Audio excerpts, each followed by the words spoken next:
आप सभी का स्वागत है आपके अपने चैनल द डिजिटल गौरव पे। आज की इस वीडियो में हम बात करने वाले डिजिटल मार्केटिंग के कुछ इंपॉर्टेंट टर्म्स के बारे में, जिनको मैं आपको बहुत ही सिंप्लीफाई करके समझाने की कोशिश करूंगा। ये कुछ ऐसे टर्म्स है जिनके बारे में हम कभी ना कभी कहीं ना कहीं सुनते हैं जब भी हम मार्केटिंग रिलेटेड वर्क या डिजिटल मार्केटिंग से रिलेटेड कुछ वर्क करते हैं या किसी भी डेटा को एनालाइज करते हैं जो कि मार्केटिंग रिलेटेड है, कुछ कैंपेन रन करते हैं। ये जो भी चीजें होती है जिसमें हम डिजिटल मार्केटिंग या मार्केटिंग रिलेटेड स्टफ के बारे में बात करते हैं, वहां पे ये टर्म्स बहुत ज्यादा यूज होते हैं और इन टर्म्स को जानना आपके लिए बहुत जरूरी है कि इनका मतलब एग्जैक्टली होता क्या है। सो आज मैं आप सभी को बहुत ही सिंप्लीफाई करके इन टर्म्स के बारे में समझाने की कोशिश करूंगा। तो चलते सबसे पहला टर्म जो कि कन्वर्जन रेट। कन्वर्जन रेट मतलब होता क्या है, इसको अपन बहुत ही सिंप्लीफाई करके समझें तो कन्वर्जन रेट मतलब परसेंटेज ऑफ कस्टमर और potential customer that take a specific action.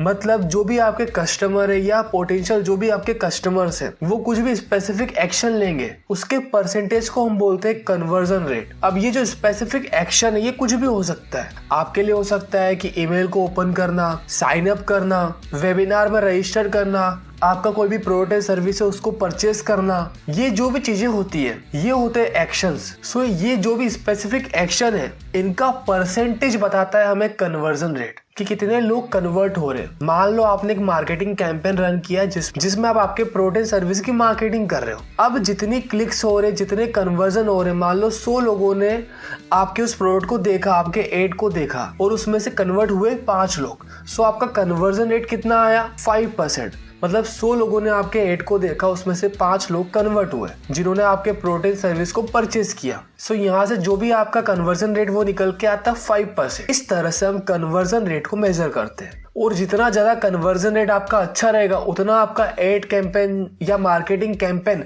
Successfully run कर रहा है। इसका मतलब ये है। फिर बात आती है कस्टमर एक्वाजिशन की कि कस्टमर एक्वाजिशन क्या होता है। कस्टमर एक्वाजिशन मतलब जो भी आपकी मार्केटिंग एक्टिविटीज है, सेल्स एंड मार्केटिंग की जो भी एक्टिविटीज है, उनको करके आप कितने कस्टमर को एक्वायर कर रहे हो और उनको रिटेन कर रहे हो। आप सभी को पता है digital marketing is all about customer acquisition and retention. मतलब डिजिटल मार्केटिंग के थ्रू आप कस्टमर को एक्वायर करते हो और रिटेन करने की कोशिश करते हो। आपके प्रोडक्ट सर्विस, आपके जो भी ब्रांड है आपका, उससे इंटरेक्ट करवाने की कोशिश करते हो।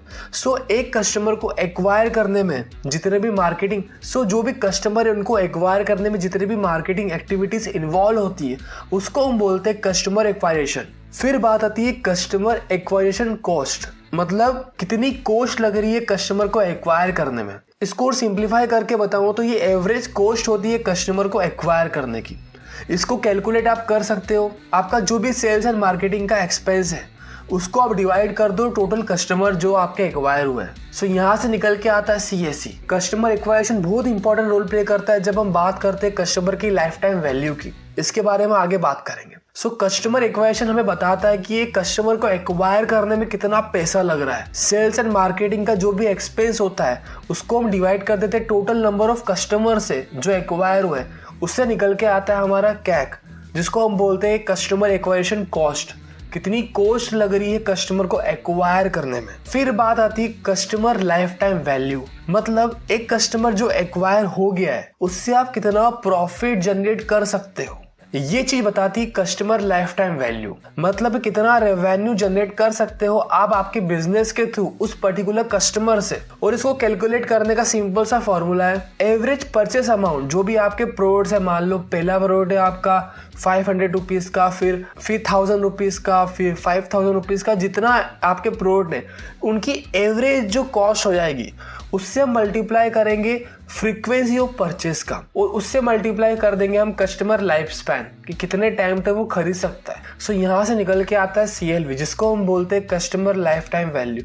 मतलब एक कस्टमर आपके पास आता है सो आप उस पर्टिकुलर कस्टमर से कितना रेवेन्यू जनरेट कर सकते हो, इस चीज को हम बोलते हैं कस्टमर लाइफ टाइम वैल्यू। फिर बात आती है सर्च इंजन ऑप्टिमाइजेशन की, जिसको हम बोलते हैं SEO। इसका मतलब आप सभी को ऑलरेडी पता होगा। इसका मतलब होता है कि आपकी वेबसाइट, ब्लॉग पे क्वालिटी ट्रैफिक को इंक्रीज करना और वेबसाइट की रैंकिंग को इंक्रीज करना सर्च इंजन के ऊपर। इस प्रोसेस को हम बोलते हैं SEO। आपने सुनने में आया हो कि इस पर्टिकुलर वेबसाइट का SEO इंप्रूव करना पड़ेगा, वेबसाइट रैंक नहीं कर रही है, ट्रैफिक नहीं आ रहा है, मतलब एसईओ इंप्रूव करना पड़ेगा, मतलब वेबसाइट में कुछ ऐसे ऑप्टिमाइजेशन करने पड़ेंगे जिससे उसकी रैंकिंग इंक्रीज हो। ओके, इस चीज को हम बोलते हैं एसईओ। और यहाँ पे जो एसईओ होता है, यहाँ पे हम बोलते हैं SEO, search engine optimisation.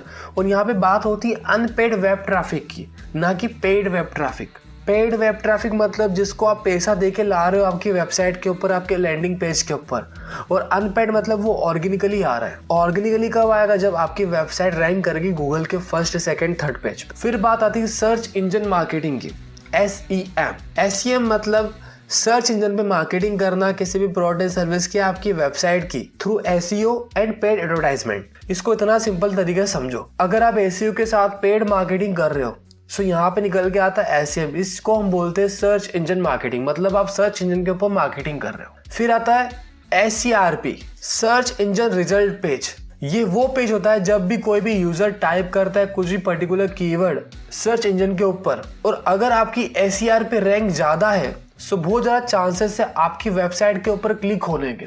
SERP मतलब सर्च इंजन रिजल्ट पेज। जो सर्च इंजन के रिजल्ट पेजेस होते हैं जो रैंक करते हैं उनको बोलते हैं हम SERP। और जितनी ज्यादा आपकी SERP रैंकिंग इंप्रूव होगी उतने ज्यादा चांसेस है कि आपके पास अच्छा ट्रैफिक आएगा। फिर बात आती है इंप्रेशंस की, भैया इंप्रेशन क्या होता है? इंप्रेशन मतलब आपका कंटेंट, जो भी आपकी मार्केटिंग के लिए, जो भी आपका प्रोडक्ट है, जो भी आपकी वीडियो है, फोटो है, पोस्ट है, जो भी है, वो कितने लोगों को दिखी। ऑनलाइन वर्ड में इसका बहुत यूज किया जाता है। इंप्रेशन मतलब कितने इंप्रेशन है, कितने लोगों से वो इंटरेक्ट हुई। अब किसी ने देखी होगी पूरी वीडियो, किसी ने देखी नहीं हो, किसी ने इग्नोर कर दी हो। मान लो आपके पास कोई आपकी एडवर्टाइजमेंट की कोई वीडियो आपने देखी, अगर आपने वो वीडियो पूरी देखी तो भी इंप्रेशन में काउंट होगा। अगर आप बस उसको देखते से निकल गए, आपने स्वाइप कर दिया, ऊपर कर दिया, लेकिन आपने पूरी नहीं देखी, तो भी वो इंप्रेशन में काउंट होगा। मतलब कितने लोगों को वो वीडियो रीच करी है और दिखी है। किसी ने पूरी देखी हो, किसी ने इग्नोर मारा होगा, किसी ने आधी देखी होगी। सो इस चीज को बोलते हैं हम impression.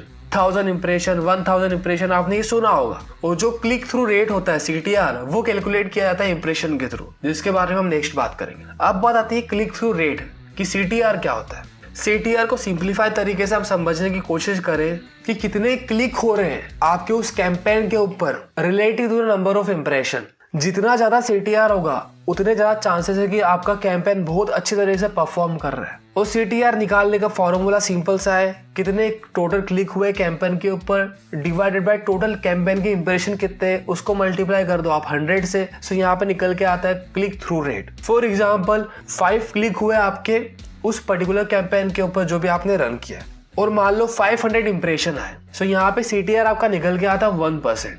5 divided by 500 multiply by 100, so it is equal to 1। मतलब यहाँ पे 1% आपका क्लिक थ्रू रेट है। मतलब 500 लोगों को जो पोस्ट, जो भी वीडियो है, जो भी कैंपेन दिखाया गया, उसमें से 1% लोग ने उस पर क्लिक किया, एक्शन लिया है। ओके, इसको हम बोलते हैं CTR। फिर बात आती है कॉस्ट पर माइल की। माइल को लैटिन वर्ड में बोला जाता है 1000, और इसको बोलते हैं हम 1000 इंप्रेशन में आपको कितनी कॉस्टिंग आ रही है।